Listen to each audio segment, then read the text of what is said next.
আল্লাহ তাআলা কিয়ামতের দিন সাইয়েদনা নূহ আলাইহিস সালামকে বলবেন, নূহ তুমি কি দাওয়াত পৌঁছিয়েছো তোমার উম্মতের কাছে? নূহ আলাইহিস সালাম বলবেন, হ্যাঁ আমি পৌঁছিয়েছি। এবার নূহের উম্মতকে আল্লাহ জিজ্ঞেস করবেন, এ নূহের উম্মতেরা, তোমাদের নবী নূহ কি দাওয়াত পৌঁছিয়েছে? নূহের উম্মত বলবে, না আল্লাহ, আমাদের কাছে কোনো সতর্ককারী আসে নাই, কোনো নবী টবি আসে নাই, কোনো দাওয়াতও আমরা পাই নাই, আপনারাও চিনি নাই, জান্নাতও চিনি নাই, জাহান্নামও চিনি নাই। নূহ আলাইহিস সালাম বিপদে পড়ে যাবেন।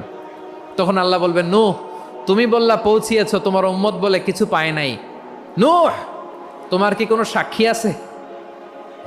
তোমার কথা আর তোমার উম্মতের কথা তো মিলে না। তুমি বললা তুমি আমার নির্দেশনা দাওয়াত পৌঁছে দিয়েছো, কিন্তু তোমার উম্মত বলে পায় নাই। নূহ তোমার পক্ষে কোনো সাক্ষী আছে? নূহ আলাইহিস সালাম বলবেন, আছে। কে?